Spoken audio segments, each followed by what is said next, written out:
Bismillahirrahmanirrahim. Assalamualaikum warahmatullahi wabarakatuh. Buat teman-teman yang ingin melakukan pendaftaran dan berpartisipasi untuk menjadi KPPS sampai pelantikan, silakan teman-teman cek di sini pengumuman lengkapnya secara detail sampai ke proses tahap pelantikan KPPS Pemilu 2024. Nah, yang pertama, teman-teman, pengumuman pendaftarannya itu dari tanggal 11 sampai tanggal 15 Desember 2023.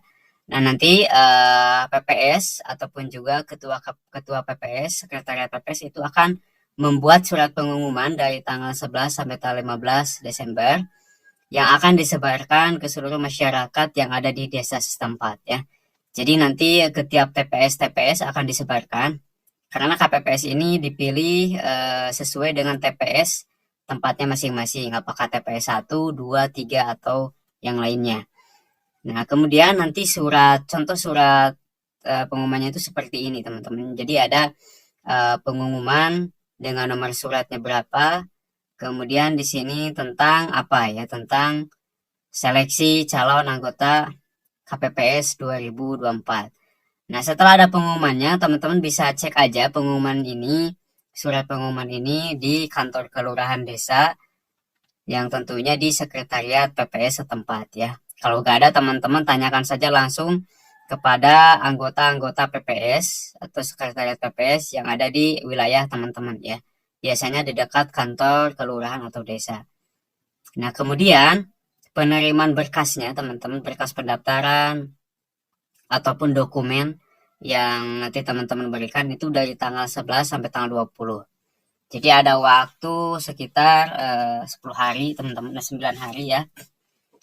Nah, ini juga mungkin tergantung wilayahnya, mungkin ada yang bisa diperpanjang juga ya, teman-teman, karena kan ini untuk memenuhi slot sekitar 5,7 juta, teman-teman, anggota KPPS yang dibutuhkan oleh KPU untuk bisa mensukseskan kegiatan pemilu di tahun 2024. Nah, ini ada waktu buat teman-teman, silakan siapapun bisa daftar ya, asalkan memenuhi persyaratan. Karena ini kan disebut juga sebagai partisipasi dalam demokrasi pemilu 2024. Jadi kita ikut mencoblos juga, tapi ikut juga berpartisipasi mensukseskan kegiatan pemilu ini sehingga bisa dipilih presiden yang benar-benar akan memimpin bangsa kita 5 tahun ke depan. Nah, nanti setelah teman-teman melakukan pendaftaran ya, di mana dokumen-dokumen ini akan diserahkan kepada PPS, teman-teman. Nah, setelah diserahkan nanti dokumen tersebut akan dilakukan penelitian administrasi. Jadi maksudnya penelitian administrasi di sini yaitu adalah mengecek keseluruhan validasi berkas-berkas yang sudah teman-teman kirimkan. Mulai dari ijazah, surat pendaftaran, daftar riwayat hidup, surat cek kesehatan. Nah, itu nanti akan diverifikasi ya oleh tim dari PPS, dibantu mungkin dengan PPK dan KPU setempat untuk meneliti berkas-berkas administrasi yang sesuai. Jadi kalau yang yang nggak sesuai biasanya mungkin diakhirkan, tapi yang sesuai diutamakan biasanya seperti itu, teman-teman ya. Kemudian nanti setelah diteliti secara administrasi, setelah diseleksi secara administrasi, maka akan diumumkan itu, teman-teman, dari tanggal 23 sampai 25, berarti cuma 2 hari ya pengumumannya. Kalau untuk seleksi administrasinya itu dimulai ketika teman-teman menyerahkan dokumen. Jadi teman-teman serahkan dokumennya ke sekretariat PPS, maka secara otomatis akan langsung diverifikasi. Jika ada yang kurang, maka nanti akan mungkin bisa dihubungi ya untuk dilengkapi persyaratannya seperti itu. Karena nanti persyaratan ini semuanya akan di upload secara digital, teman-teman. Jadi bukan hanya hard copy-nya saja yang kita kirimkan ke PPS tempat, dokumen berkasnya, bukti fisiknya, tapi juga mungkin filenya dalam bentuk filenya yang akan diverifikasi oleh KPU ya. Ini untuk mencegah tindak-tindak yang tidak dibutuhkan, yang tidak diinginkan ya, supaya penyelenggaraan KPPS ini berjalan dengan lancar. Nah, seperti itu, teman-teman ya, pengumumannya nanti tanggal 23 sampai tanggal 25 Desember 2023. Kemudian nanti setelah selesai, nah dan jikalau berkasnya lulus teman-teman, sudah valid ketika diverifikasi, maka nanti akan ada opsi selanjutnya, yaitu tanggapan dari masyarakat untuk ke KPPS yang terpilih. Apakah ada yang mungkin tidak sesuai atau yang tidak cocok atau semuanya sudah layak untuk menjadi KPPS di setiap TPS tempat teman-teman itu ya. Nah, ini dari tanggal 23 sampai tanggal 28. Jadi ada waktu dari tokoh-tokoh masyarakat atau dari tanggapan dari masyarakat ya. Dari tanggal 23 sampai tanggal 28. Jadi 5 hari tersebut akan dilaksanakan uh,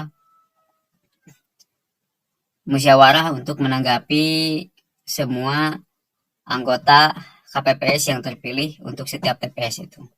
Nah, setelah selesai nanti akan diumumkan secara keseluruhan teman-teman, pengumuman hasil seleksinya dari tanggal 29 sampai 30. Jadi di akhir Desember nanti akan diumumkan hasil seleksinya. Siapa? Kalau pendaftarannya banyak, contohnya dari TPS 1 kan yang butuhnya 7. Kalau yang ada yang daftarnya 10 lebih, mungkin itu yang akan diseleksi ya. Tapi ya kalau di daftarnya yang pas ya itu mungkin yang akan eh, diutamakan. Jadi tergantung dari yang banyaknya mendaftar teman-teman. Karena ini kan namanya juga seleksi ya. Yang penting kita sudah mencoba, kemudian berikan yang terbaik, dan kita yakinkan bahwa kita bisa untuk menjadi bagian dari anggota KPPS ini. Nah, seperti itu teman-teman ya. Nah, nanti setelah selesai pengumuman seleksi, nah, barulah teman-teman akan ditetapkan sebagai anggota KPPS itu tanggal 24 Januari. Jadi dari proses seleksi itu mungkin membutuhkan waktu beberapa cukup lama ya.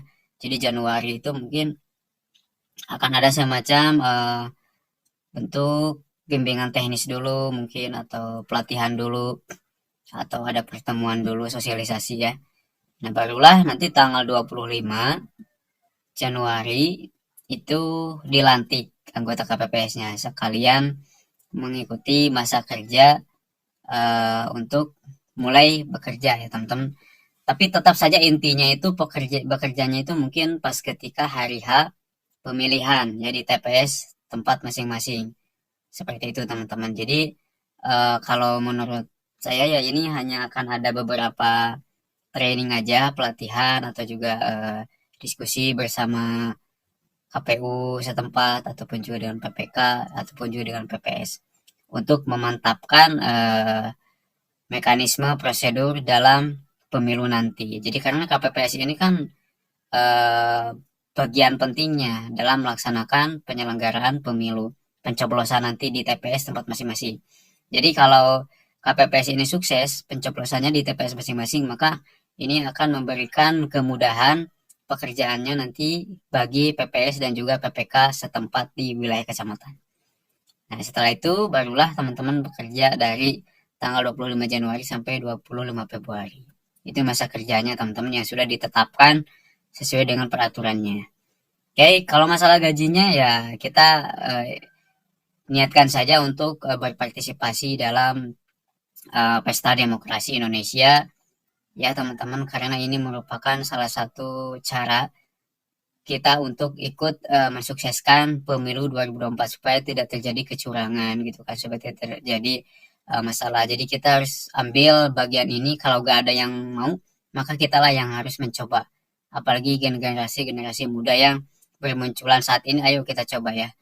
Gaji 1,2 juta itu anggap saja sebagai bonus ya. Yang paling penting itu adalah kinerja kita. Kita buktikan kepada pemerintah bahwa anak-anak muda bisa mensukseskan pemilu 2024 dengan menjadi bagian KPPS pemilu 2024.